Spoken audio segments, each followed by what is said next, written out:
Chapter 8. It had been a month since Daisy's confession, and the Hargrave household had settled into a silence that felt more like exile than peace. Sundays, once filled with ritual and routine, had changed. The Reverend and Mrs. Hargraves no longer made their afternoon visits to congregants. It was a mutual decision, though no one had spoken it aloud. The doors of the Hargrave home remained closed, and the pews they once filled with comfort now echoed with Daisy's absence. Mrs. Hargraves had stopped going to the general store, the chemist, the fabric shop. She moved through the house like a shadow, her face tight with restraint, her hands always busy but never purposeful. The whispers had grown teeth. They followed her down the street, curled around corners, and seeped through the cracks in the walls. Daisy heard them too, even when no one was speaking. She had grown quieter by the day, her voice barely more than a murmur when she did speak. Petunia, ever watchful, had become frantic with worry. She hovered near Daisy like a hummingbird, trying to draw her sister back into the light with jokes, stories, and gentle touches. But Daisy remained distant, her thoughts elsewhere, perhaps with Ellie McTeer, perhaps with the child whose movement she had yet experienced. Then, one morning, as the first real chill of fall crept through the trees and the sky still held the deep blue of night, Reverend Hargraves slipped out of the house. He moved with purpose, his coat buttoned high, his satchel packed with a few essentials and a flask of coffee. He didn't wake his wife. He left only a vague note. He was going to see William Howells, his wife's uncle. The Reverend William Howells was a man of deep conviction and quiet wisdom. He had baptized the young Reverend Hargraves years ago, pulling him from the edge of ruin and into the arms of grace. It was William who had spoken of forgiveness not as a gift, but as a discipline, a daily choice, a road chosen.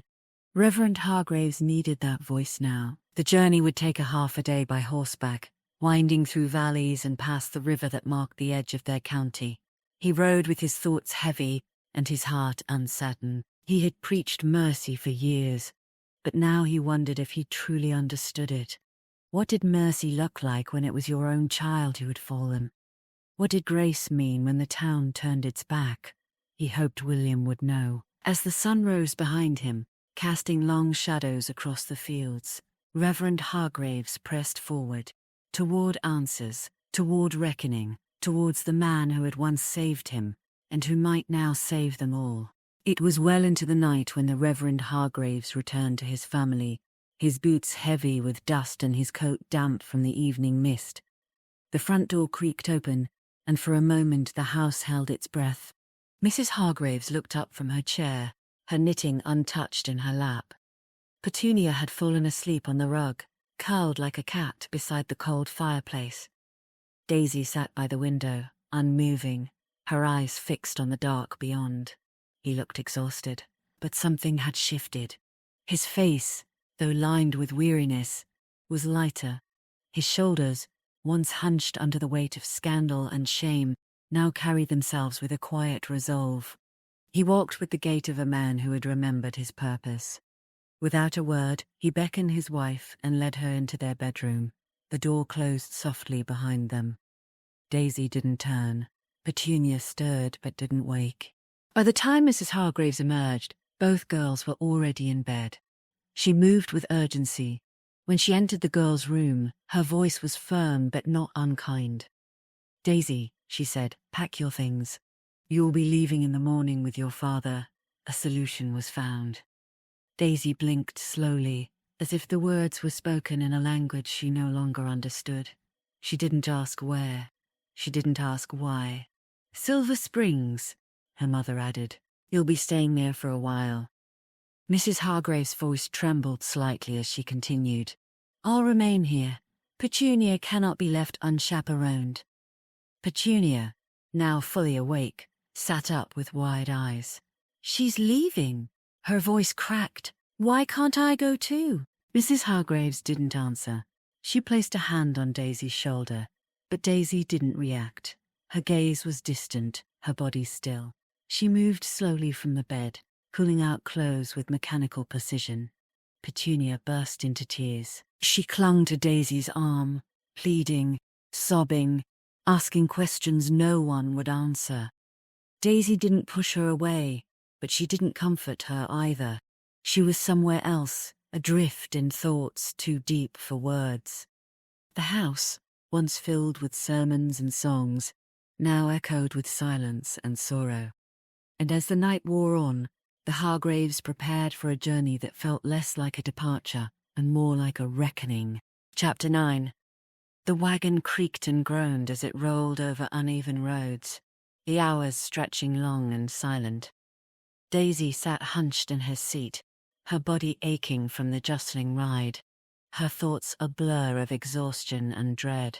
The Reverend Hargraves sat beside her, his eyes fixed on the horizon, his mouth a tight line. He hadn't spoken since they left, hadn't looked at her either.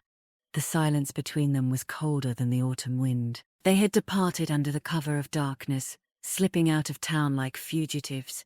Daisy hadn't said goodbye to Petunia. She hadn't said goodbye to anyone, but were all still asleep.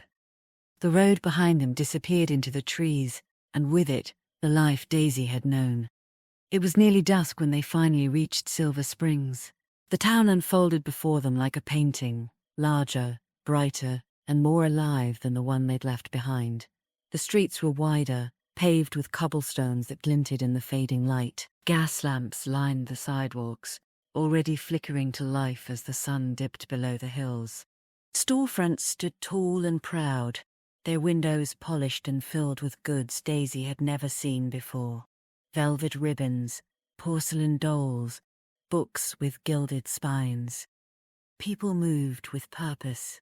Women in tailored coats and feathered hats strolled arm in arm, their laughter drifting through the air. Men in waistcoats and polished boots gathered outside cafes, sipping coffee and reading newspapers. Children scurried between them, their cheeks flushed with play. Silver Springs was prosperous. It smelled of roasted chestnuts and chimney smoke, of perfume and ink. It hummed with energy, with ambition, with secrets. It gave off success. Daisy felt small. The wagon turned down a quieter lane, where the buildings grew older and the noise softened. They stopped in front of a stately brick home, with ivy climbing its walls and a whitewashed porch. A lantern glowed in the window. Reverend Hargraves climbed down, then turned to Daisy. "This is Reverend William Howell's home," he said, his voice low but steady. "Your great-uncle, you'll be staying here." Daisy blinked. She hadn't known the plan. She hadn't asked. Reverend Howells was a retired preacher, the man who had baptized her father and, according to family law, saved him from eternal damnation. He was also Mrs. Hargrave's uncle, a man of deep faith and quiet wisdom. Daisy stepped down from the wagon, her legs trembling. She looked up at the house, its windows glowing like watchful eyes. The door opened, and a tall, silver-haired man stepped onto the porch. His face was lined but kind, his posture straight despite the years. "Welcome, Daisy," he said gently. "Come in. You're safe here." She didn't speak, not because she didn't have questions, but because she had gotten used to not using her voice. She clutched her small suitcase and followed him inside. Silver Springs was beautiful, but Daisy felt like an imposter, and she didn't know what would be waiting inside these walls. Chapter 10. The house smelled of lavender and old wood, a comforting blend that wrapped around Daisy as she stepped inside. "What the hell do you do? Oh, yeah, I love him." The wooden floorboards in the parlor were polished to a high shine, and a fire glowed quietly. Books lined the shelves, and a pair of armchairs sat angled toward each other, like old friends in familiar conversation. Daisy thought that it was a house where silence would not be wielded like a weapon. It was a house where people would be talking, facing each other. Her first impression of her great-uncle was not what she expected. Mrs. Eleanor Howells appeared from the hallway, her silver hair pinned neatly and her eyes soft with concern. She took one look at Daisy and opened her arms, not for an embrace, but for welcome. "Oh, you poor thing," she said gently. "You must be exhausted. Come, let's get you cleaned up and in bed." "I'll bring dinner to your room." Daisy blinked. She hadn't expected kindness. She had braced herself for judgment, for coldness wrapped in scripture. But Mrs. Howes was nothing like her mother. Her voice held no edge, only care. Daisy followed her down the hall, past framed photographs and faded tapestries. The guest room was bigger than the room she shared with Petunia, with a quilted bedspread and lace curtains that fluttered in the evening breeze. A basin of warm water waited on the dresser, and a fresh towel lay folded beside it. "I'll bring you some soup and bread," Eleonora Howe said. "Eat what you can. We'll talk tomorrow." Daisy nodded, unsure how to respond to the warmth. She felt like a stranger in her own skin. Reverend William Howells stepped into the doorway, his presence quiet but steady. "We'll speak in the morning," he said, his voice low and kind. "Your father will stay until then. Nothing will be decided without your agreement, child. You're safe here, Daisy." She looked up at him, searching his face for any trace of pity or judgment. There was none, only calm, only care. As he turned to leave, Daisy stole a glance at her father, who stood slightly behind her great-uncle. Reverend Hargraves stood stiffly in the hallway, his hands clasped behind his back. His expression was unreadable, but Daisy saw it, the flicker of something like surrender. He didn't agree with this attentiveness, that much was clear. But he respected Reverend Howells. That, Daisy realized, was enough. She sat on the edge of the bed, the quilt soft beneath her fingers. Outside, the town of Silver Springs glowed under the stars. Inside, for the first time in weeks, Daisy felt the faintest stirrings of peace. The next morning, Daisy awoke to the soft clink of china and the scent of cinnamon drifting through the hallway. Sunlight filtered through lace curtains, casting delicate patterns across the quilt. For a moment, she forgot where she was. The room was unfamiliar, but warm, safe. She dressed slowly, her limbs still sore from the journey, and padded down the hallway toward the kitchen. Mrs. Howells greeted her with a gentle smile and a plate of warm toast. "Eat what you can, dear," she said, pouring tea into a porcelain cup. "Then take a walk. The town's lovely in the morning." Daisy nodded, grateful but quiet. After breakfast, she stepped tentatively outside. Silver Springs in daylight was a different kind of beautiful, and the town was alive with motion and color. The cobblestone streets shimmered under the sun, and the buildings stood tall with painted shutters and flower boxes. Shopkeepers swept their stoops, calling greetings to passers-by. Children skipped along the sidewalks, their laughter ringing like bells.